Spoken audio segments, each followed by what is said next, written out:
사람이 소나 양을 도둑질하여 잡거나 팔면 그는 소 한 마리에 소 5마리로 갚고 양 한 마리에 양 4마리로 갚을지니라.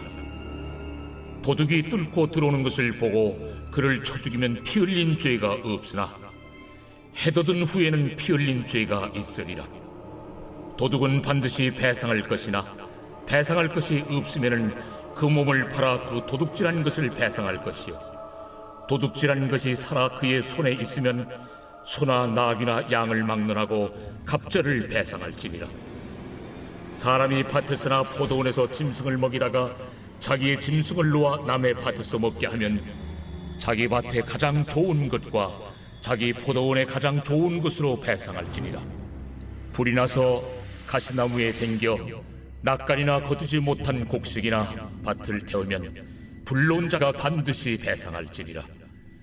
사람이 돈이나 물품을 이웃에게 맡겨 지키게 하였다가 그 이웃집에서 도둑을 맞았는데 그 도둑이 잡히면 갑절을 배상할 것이요, 도둑이 잡히지 아니하면 그 집주인이 재판장 앞에 가서 자기가 그 이웃의 물품에 손댄 여부의 조사를 받을 것이며, 어떤 이런 물건, 즉 소나 나귀나 양이나 의복이나 또는 다른 이런 물건에 대하여 어떤 사람이 이르기를 이것이 그것이라 하면 양편이 재판장 앞에 나아갈 것이요, 재판장이 죄 있다고 하는 자가 그 상대편에게 갑절을 배상할지니라. 사람이 나귀나 소나 양이나 다른 짐승을 이웃에게 맡겨 지키게 하였다가 죽거나 상하거나 끌려가도 본 사람이 없으면은 두 사람 사이에 맡은 자가 이웃의 것에 손을 대지 아니하였다고 여호와께 맹세할 것이요, 그 임자는 그대로 믿을 것이며 그 사람은 배상하지 아니하려니와 만일 자기에게서 도둑 맞았으면 그 임자에게 배상할 것이며 만일 찢겼으면 그것을 가져다가 증언할 것이요, 그 찢긴 것에 대하여 배상하지 아니할지니라.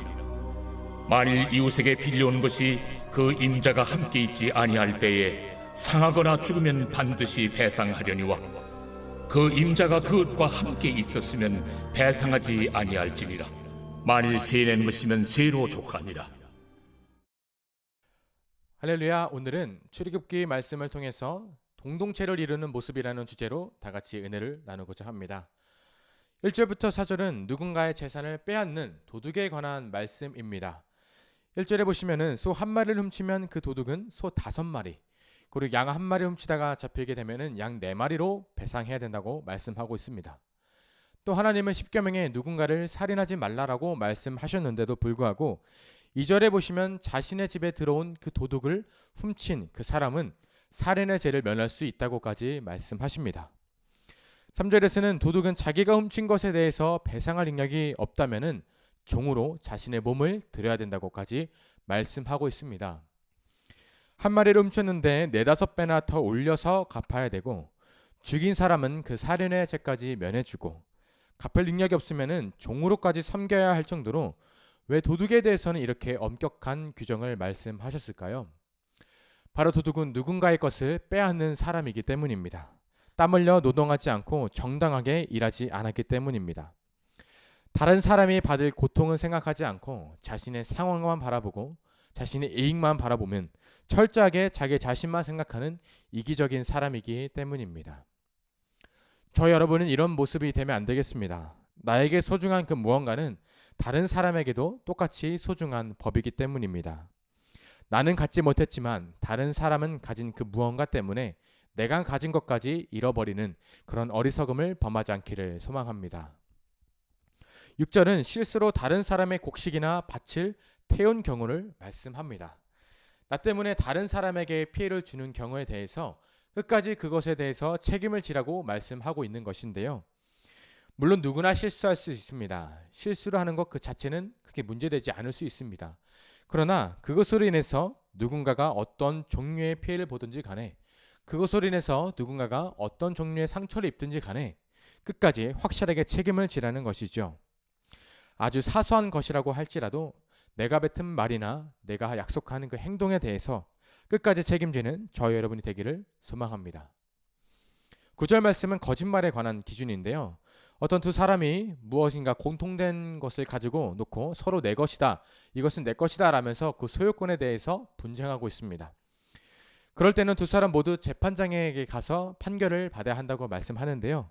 그리고 유죄 판결을 받은 사람, 곧 정말 내 것이 아닌데 끝까지 내 것이라고 거짓 주장한 사람은 그 상대방에게 2배로 물려줘야 된다고 말씀합니다. 거짓말은 나와 상대방의 관계를, 그리고 더 나아가서는 공동체 전체의 관계를 깨트리는, 그것을 부서뜨리는 요소입니다. 자동차 앞 유리창에 작은 돌멩이 하나가 부딪혀서 실금이 갔다고 생각해 보겠습니다. 그 실금은 당장 보기에 별거 아닌 것처럼 보일 수 있습니다. 그러나 그 실금은 시간이 점차 흐를수록 더욱더 커지기 마련입니다. 무언가 과장되게 말하는 것 역시 거짓말일 것입니다. 저 여러분은 하나님 앞에, 그리고 사람들 앞에서 정직하고 솔직한 사람, 또 진솔한 사람이 되기를 소망합니다. 12절 그리고 13절은 누군가에게 내 짐승을 맡긴 경우에 일어날 수 있는 상황에 대해서 말씀하고 있는데요. 2가지 경우에 대해서 크게 말씀하고 있습니다. 첫 번째, 내가 맡긴 그 짐승을 그 사람이 도둑이 훔쳐간 경우, 도둑에게 뺏긴 경우, 그리고 2번째, 그 내게 맡긴 짐승을 다른 맹수가 와서 찢겨서 죽인 경우입니다. 첫 번째, 도둑이 훔쳐간 경우에 대해서는 그 주인, 나의 물건을 맡은 사람이 물어줘야 된다고 말씀하고 있습니다. 도둑 맞게 된 그 책임을 맡은 자에게 두기 때문인데요. 도둑이 맞을 정도로 최선을 다해서 돌보지 않았다고 보았기 때문입니다. 반면에 2번째, 맹수에게 찢겨 죽인 경우는 그 증거물만 있으면 배상하지 않아도 된다고 말씀하고 있습니다. 최선을 다해서 돌봤지만 맹수는 사람이 어떻게 이길 방법이 없죠. 그렇기 때문에 어쩔 도리가 없는 그런 상황에 대해서는 예외를 둔 것입니다. 비록 내 소유는 아니지만, 또 내 것은 아니지만 내가 누군가의 것을 맡게 된다면 최선을 다해야 하겠습니다. 직장에서 상사가 시킨 일이라든지, 어떤 고객이 나에게 물건을 대신해서 납품을 해주길 원한다든지, 내가 생각할 때는 별일이 아니다라고 생각이 들지 몰라도 그것은 저 여러분을 신뢰하고 믿는다는 표현일 것입니다. 오늘 말씀은 사람과 사람 관계에서 흔히 벌어질 수 있는 일에 대해서 상세하게 기록하고 있습니다.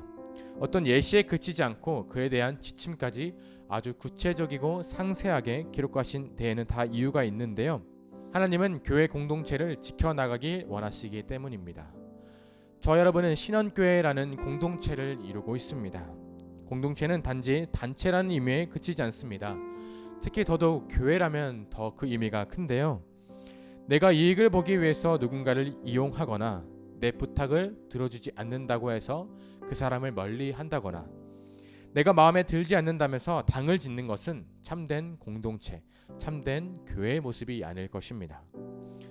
오늘 하루를 살아가시면서 지금까지 나만을 위해서 거짓말을 했다거나, 또 남이 가진 그 무언가 때문에 시기하고 질투했다거나, 나를 믿고 맡겨준 누군가의 일에 대해서 소홀히 하지는 않았는지 한번 돌아보시기를 소망합니다. 그래야 우리 신원 공동체는 그리스도의 사랑과 그리스도의 은혜를 회복하고 세상 가운데에 빛과 된 소금이 된 자녀로 살아가기를 진심으로 소망합니다. 이 시간 다 같이 기도하겠습니다. 주님, 아름다운 공동체로 우리를 불러주심에 참으로 감사합니다. 빛된 자녀로 서로 위로하고 또 권면하면서 감싸주고 세워가는 아름다운 우리 신원교회가 될 수 있도록 인도하여 주시옵소서. 오늘 하루도 위탁드리며 살아계신 예수 그리스도의 이름으로 기도했습니다. 아멘.